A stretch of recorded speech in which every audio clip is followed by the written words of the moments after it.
If you want to buy an investment property in 2026, the worst thing that you can do right now is to hold off and take action in January 2026. My name is Casey Taylor. I'm the host of the Tailored Property Wealth Podcast. Today's episode, we are talking about what you need to be doing right now to set yourself up for success to purchase an investment property in 2026. There's a lot of people that are starting to set a goal for, I'm going to purchase a property in 2026. And I'm not going to take any action until after the break in January. And that's where a massive amount of investors make the mistake of sitting on the fence until then. Right now, while many people are tired, they're starting to wind down for the year, they're taking their foot off the gas. This is where you need to be getting your finance in place, getting your strategy in place, and making sure that you're in a position ready to go right from the outset of 2026. Because it takes time to get everything in place from the finance, from the strategy piece. But when you're then focusing on the right locations, you're focusing on the quality stock and you're focusing on getting properties under market value, it does take time to find those quality properties.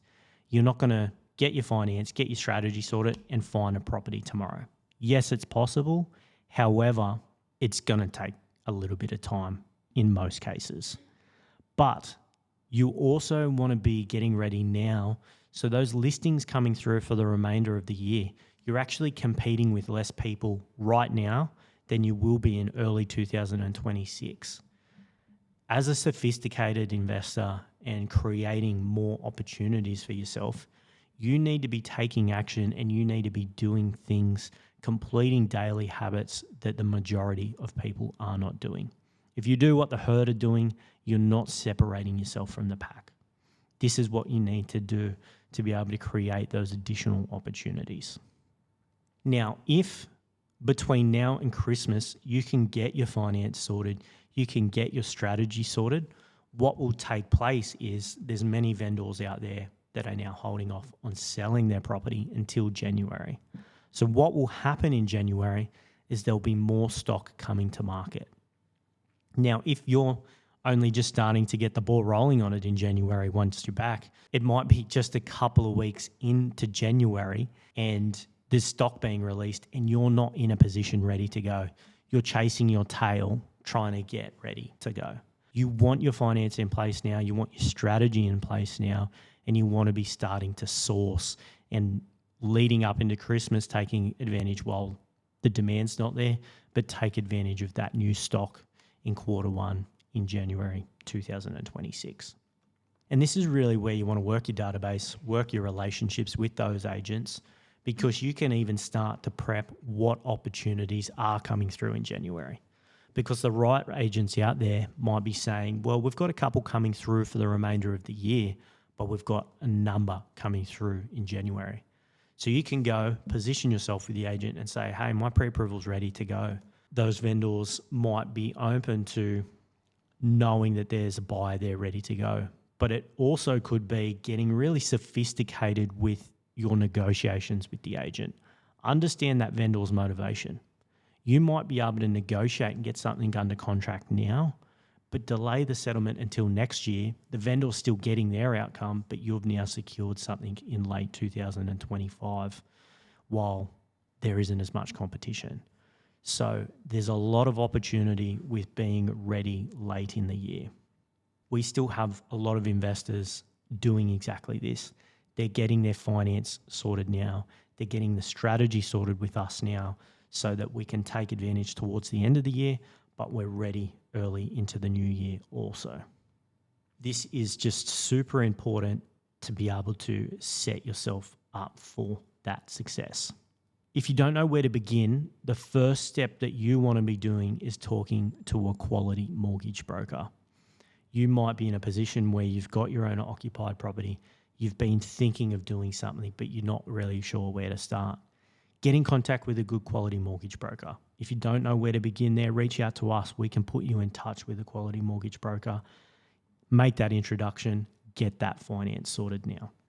Now, once you start to understand what your borrowing capacity is, That is where you can choose your professional of choice with a buyer's agent to be able to go out there and define the strategy. What location are you going to be targeting? What type of asset are you going to be targeting? And really get that strategy in place so you can start to actively source and look for that brief.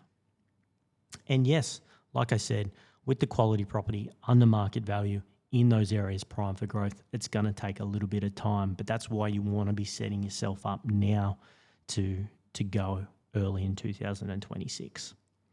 As an investor, you want to sell yourself to the vendor, you want to sell yourself to the sales agent. You want to say that you've got your strategy ready to go. You've got your pre-approval ready to go. You know what you're looking to buy. Here's our brief. This is what we're looking for. We're motivated. We're ready to take action and sign a contract today. That helps get deals done. And this is why we get off-market opportunities and exclusive off-markets with the sales agents we work with, because they know how we operate. They know that we don't muck around and we're here just to get a deal done, get that process sorted and make it seamless for all parties involved. You also want to get your conveyancer ready. You want to get your pest and building inspector ready. You want those things in place so once you do get something under contract, you can work through that process. Right now, like I said, is a big, big opportunity to be sourcing, looking for property while heaps of people are saying, nah, fuck it, I'm tired. We'll look at this in the new year. Because heaps of purchasers that are doing that just means there's more opportunity out there for you. Set yourself apart from the pack, continue to be sourcing and secure that. And like I said, with those negotiations, you can even delay that settlement into new year.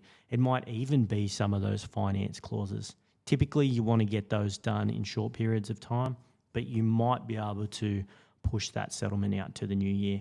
The vendor might want to spend the last Christmas in that house, but you've got the deal done now, and it's just a matter of settling in 2026. Or you're ready to go. The agent knows you're there. You've been there from now through to the end of the year, and they've got vendors there ready to sell in the new year, and you're going to be the first people that they come to. This episode, I hope you understand some of the value in taking that action now. Set yourself up for success to be able to continue to build your wealth, build your financial freedom. Action takers reap the rewards. And last month, property prices increased substantially. That is going to continue. So the earlier you can get into the market without rushing and lowering your standards, the better. So get your finances in place, get your strategy in place, start to really take action to achieve those goals you want to achieve. Hope this episode has been valuable. If you're thinking, shit, I need to go out there and start to get things in place, but you don't know where to start, reach out. We can have a chat and see if you might be one of the clients that we work with each month to help them on their property journey. Thanks for listening, and we'll see you on the next episode.